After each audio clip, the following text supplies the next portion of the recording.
देखिए, नौजवान इनका सवाल यह है कि कोई ऐसी नसीहत करें नौजवानों को जिससे ये राह रास्त पर आ जाए।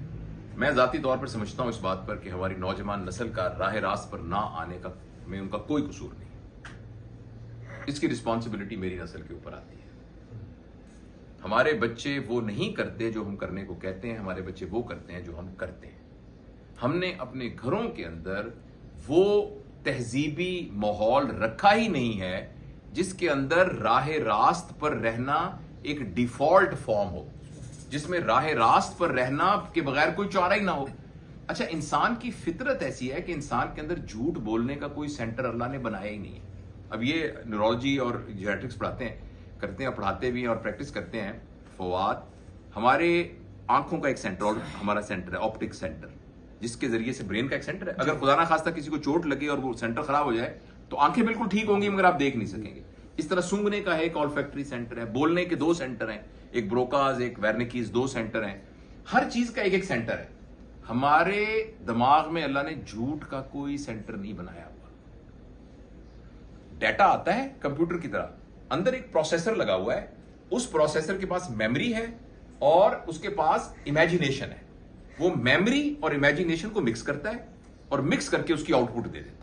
और यही कंप्यूटर करता है। जो पहले से डाटा पड़ा होता है, आर्टिफिशियल इंटेलिजेंस हो तो पहले से ऐसे ही होता है ना, आप उसमें आर्टिफिशियल इंटेलिजेंस कि आपका पहले जो आपने बॉट को जो ट्रेन किया होता है वो डाटा लेता है।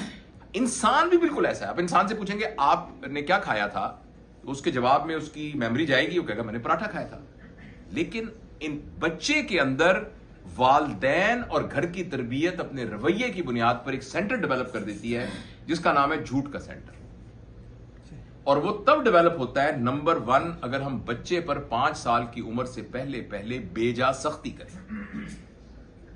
अगर हम बच्चे पर 5 साल से पहले बेजा सख्ती करते हैं और उसको एक सांचे में ढाल के रखने की कोशिश करते हैं, बच्चे की कैपेसिटी उसकी होती नहीं, वो उस कैपेसिटी को हैंडल करने के लिए अंदर एक सेंटर बना लेता है जिसको हम कहते हैं झूठ का सेंटर। मां कहती है तुम्हारी बेड की चादरें बिल्कुल ठीक होनी चाहिए, किसने चादर खराब की है?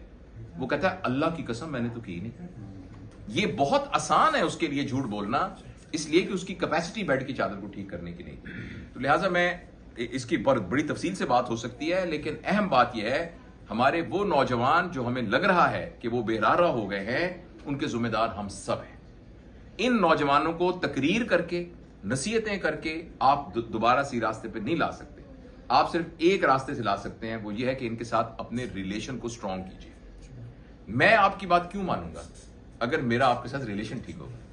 जिसके साथ हमारा ताल्लुक ठीक होता है हम उसकी बात को मान लेते हैं। मुझे एक दफा तजुर्बा हुआ हमारे निश्तर में, आप जब उस वक्त मौलाना असलम साहब रहमतुल्लाह अलैह होते थे, एक आदमी था, एक लंबा मसला था, वो मान नहीं रहा था किसी बात पर। सब लोगों ने ट्राई की तो किसी ने हजरत मौलाना को कहा, मैं विटनेस हूं इस बात का। मौलाना साहब गए, ने कहा चलें? उसने कहा जी चलें।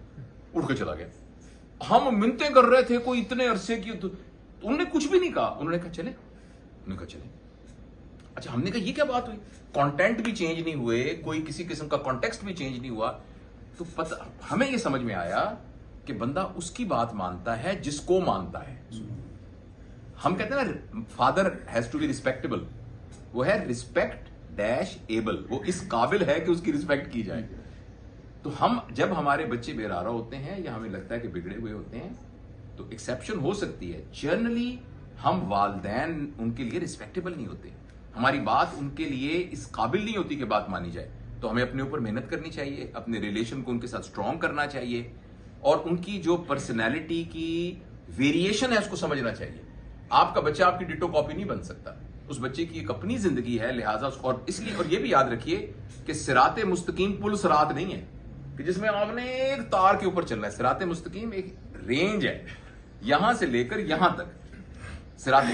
तो हो सकता है कि आपका बच्चा सिराते मुस्तकीम की इस वाले एज पे हो या इस वाले एज पे हो या इस वाले एज पे, तो उसको आप खींच के ना एक तार के ऊपर नहीं चला सकते। तो ये एक मोटी मोटी बातें। असल है कि बच्चों से मोहब्बत कीजिए, उनके साथ अपने रिलेशन को स्ट्रांग कीजिए, तो इंशाल्लाह जिसको हम बेराहरवी कहते हैं वो बेराहरवी नहीं होगी इंशाल्लाह।